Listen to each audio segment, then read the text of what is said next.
Acid, bases and salts.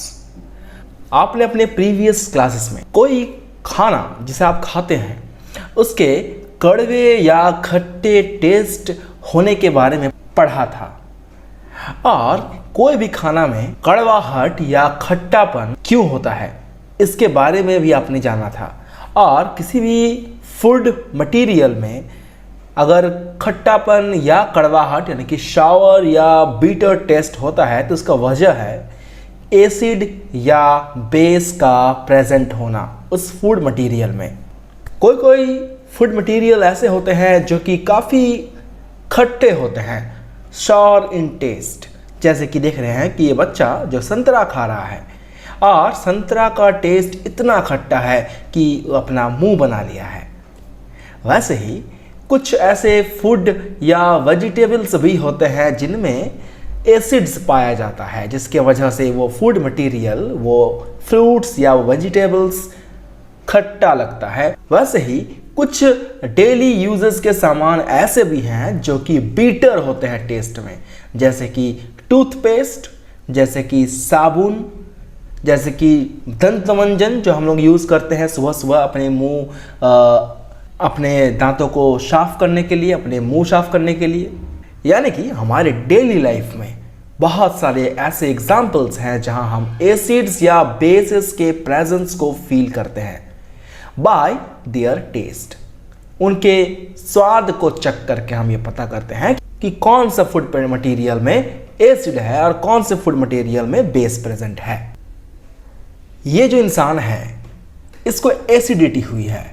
Acidity मतलब क्या होता है कि अगर हमारे खाना में कुछ ज़्यादा ही रिच और ऑयली खाना हो जाए तो हमारे पेट में एसिड्स की मात्रा बढ़ जाती है, और ऐसे कंडीशन में हमारे स्टमक में, हमारे पेट में दर्द और इरिटेशन होता है, जिसे हम मेडिकल के टर्म में एसिडिटी कहते हैं, यानी कि एसिड्स का अमाउंट ज़्यादा हो गया है। तो अगर इस इंसान को एसिडिटी से छुटकारा पाना है तो इसे हम कौन सा रेमेडी दे सकते हैं?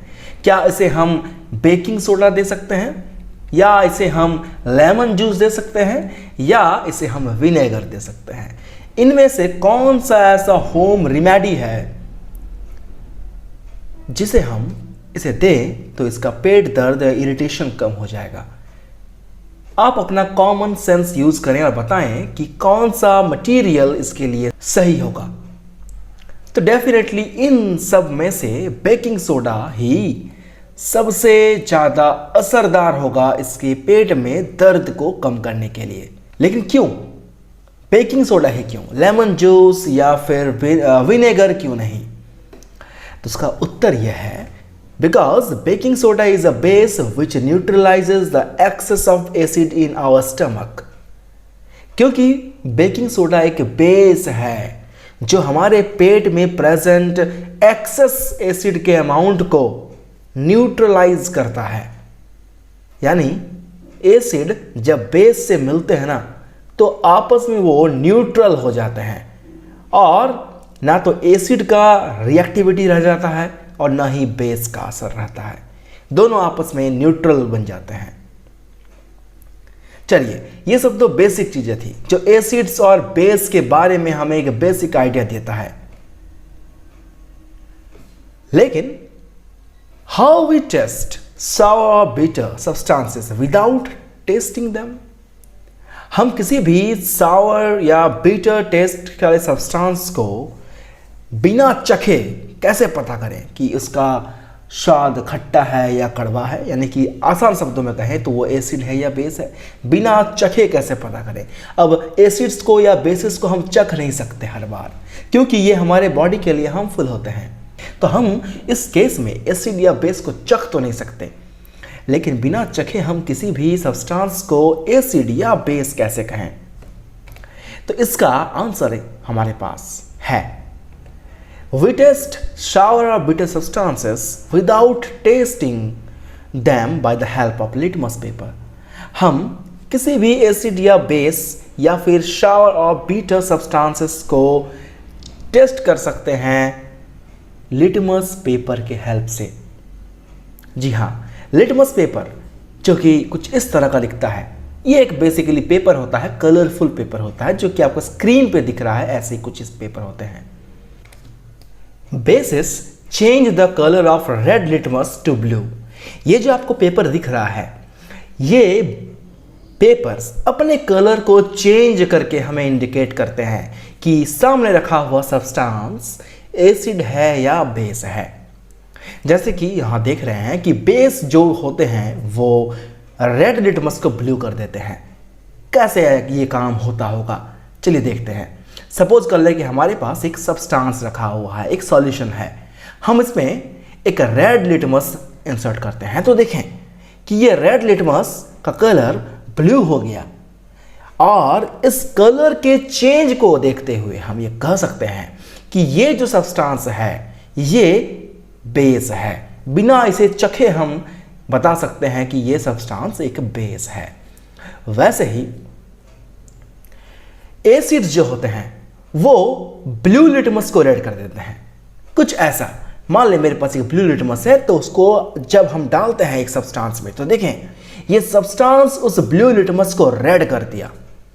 और ये जो कलर का चेंज है ये मुझे इंडिकेट कर रहा है कि ये जो सब्सटेंस मेरे पास है ये एक एसिड है।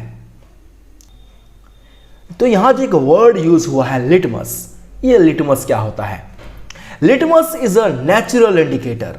बेसिकली लिटमस एक नेचुरल इंडिकेटर है। इंडिकेटर का मतलब होता है जो हमें इंडिकेट करता है कि कोई सब्सटेंस एसिड है या बेस है। तो लिटमस बेसिकली एक नेचुरल इंडिकेटर है जो हमारे नेचर में ऑलरेडी प्रेजेंट कुछ मटेरियल्स थे उनसे बनाया गया इंडिकेटर है। वैसे ही टर्मरिक भी एक नेचुरल इंडिकेटर है, टर्मरिक यानी कि हल्दी। लेकिन ये लिटमस वर्ड आया कहां से है? तो ये आया है लिटमस सॉल्यूशन से। Litmus solution is a purple dye which is extracted from lichen, a plant belonging to the division Thallophyta, and is commonly used as an indicator. Litmus solution basically purple colour का एक die होता है जिसे हम lichen नाम के एक plant से एक्सट्रैक्ट करते हैं।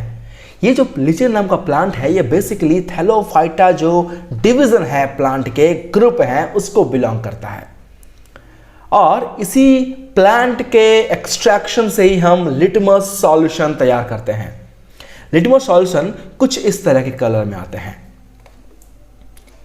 रेड होते हैं और पर्पल होते हैं, जिसे हम लिटमस सॉल्यूशन कहते हैं। ये बेसिकली एक इंडिकेटर है लेकिन ये लिक्विड फॉर्म में रहते हैं। इसके जस्ट पहले हमने देखा एक पेपर जिसे हम लिटमस पेपर कहते हैं।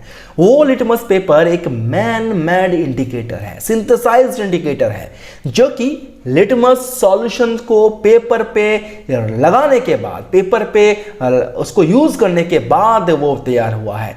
तो बेसिकली लिटमस सॉल्यूशन जो है वो नेचुरल इंडिकेटर है और लिटमस पेपर जो है वो सिंथेटिक इंडिकेटर है जो कि बेसिकली लिटमस सॉल्यूशन से ही तैयार हुआ है।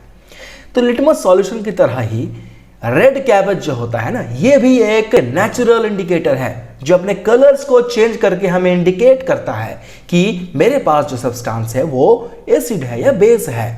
जी हाँ, रेड कैबेज ये भी एक इंडिकेटर है।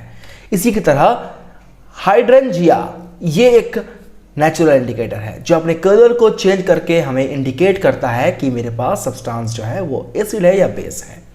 तो इस तरह के जो हमारे पास सब्सटेंसेस प्रेजेंट हैं इन्हें हम एसिड बेस इंडिकेटर्स कहते हैं या कभी कभी इसे हम सिंपली इंडिकेटर्स भी कहते हैं। There are some substances whose odor or smell changes in acidic or basic media. कुछ ऐसे भी सब्सटेंस होते हैं हमारे पास जो अपने स्मेल को चेंज करते हुए हमें इंडिकेट करते हैं कि मेरे पास जो सब्सटेंस है वो एसिडिक है या बेसिक है। जिस तरह से कलर चेंज हो रहे थे वैसे ही स्मेल चेंज होता है। वैसे सब्सटेंसेस को हम ऑल्फैक्टरी इंडिकेटर्स कहते हैं जो अपने स्मेल को चेंज करके हमें इंडिकेट करते हैं, उसे हम ऑल्फैक्टरी इंडिकेटर कहते हैं। फॉर एग्जाम्पल ऑनियन एक ऑल्फैक्टरी इंडिकेटर है जो अपने स्मेल को चेंज करता है और हमें इंडिकेट करता है कि मेरे पास एसिड है या बेस। वैसे ही वेनिला भी एक ऑल्फैक्टरी इंडिकेटर्स है और इसके अलावा क्लोव यानी कि लौंग, ये इससे बना हुआ जो ऑयल होता है वो भी अपने स्मेल को चेंज करते हैं और हमें इंडिकेट करते हैं कि मेरे पास जो सब्सटेंस है वो एसिडिक है या बेसिक है। अगली क्लास में हम पढ़ने वाले हैं chemical properties of acids and bases के बारे में। आज के इस वीडियो में हमने एसिड और बेस के बेसिक फंडामेंटल चीजों को जाना और हमारे डेली लाइफ में कौन कौन से ऐसे मटेरियल्स हैं जहां पर एसिड और बेस प्रेजेंट है, इसके बारे में हमने जाना। तो जितने भी हम आज चीजों के बारे में बात किए वो सारे फिजिकल प्रॉपर्टीज थे जिसे हम देख करके सूंघ करके पता कर सकते हैं कि ये एसिड है या बेस है। अगले क्लास में हम देखेंगे कि एसिड और बेस केमिकली कैसे रिएक्ट करते हैं अलग अलग सब्सटेंसेस के साथ। जाते जाते मैं बता दूं कि क्लास 10 के साइंस और मैथ के वीडियोस का प्लेलिस्ट चैनल पे अवेलेबल है। अगर आप क्लास 10 के स्टूडेंट हो तो बिना टाइम वेस्ट किए हमारे चैनल को सब्सक्राइब करें और मैथ साइंस के कंटिन्यूअस वीडियो अपडेट्स को पाते रहने के लिए बेल आइकन को जरूर हिट करें। तो मिलेंगे आपसे अगले वीडियो में chemical properties of acids and bases के साथ। तब तक के लिए टेक केयर, खुश रहे, गुड बाय।